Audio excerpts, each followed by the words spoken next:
Thoroughbreds are racehorses. They're bred all over the world for racing because they are tremendous athletes. There are hundreds of horses that end up needing homes after racing. Sadly, because those numbers are so high, many of those horses end up in pretty bad situations. Unwanted horses end up on trailers that are sent to Mexico or Canada where horses can be slaughtered for their meat.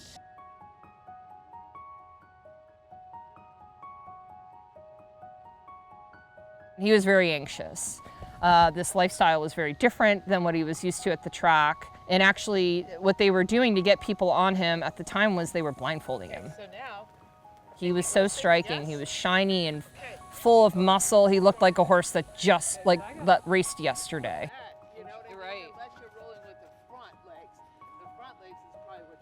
When I got him, the first thing I did was turn him out in a big field with 2 other horses, and I think he was just blown away in the beginning. And then all of a sudden this new horse began to blossom.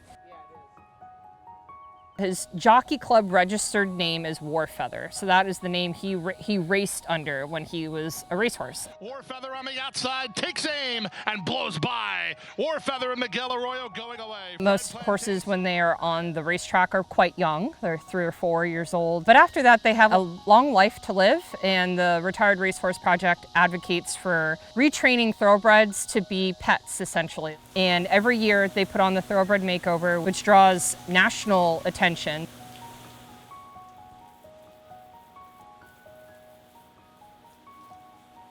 Once you're accepted as a trainer for the makeover process, we all have about 8 months to train our racehorses, and then we bring them to the Kentucky Horse Park in Lexington, Kentucky, and we compete.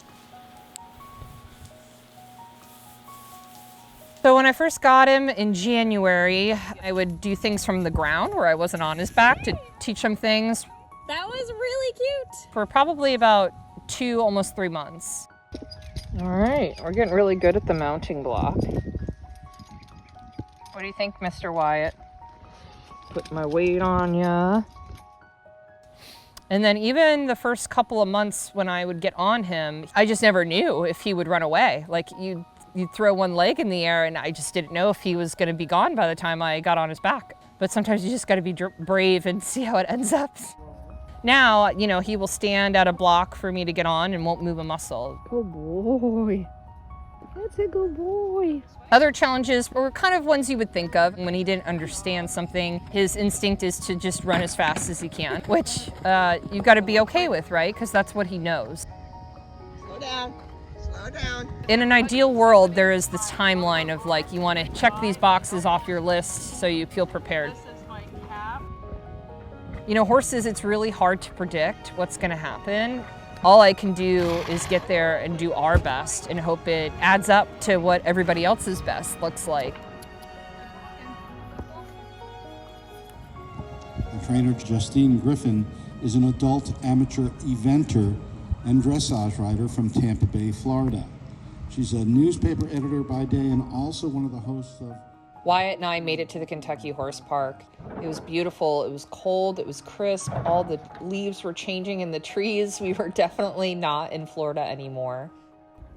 Wyatt really showed up for this horse show. I felt like we were able to really show the judges everything he had learned since he retired from the track. And so for his efforts, we came home with some ribbons. We were 6th place for amateurs in dressage, and we were 10th place in amateurs for eventing.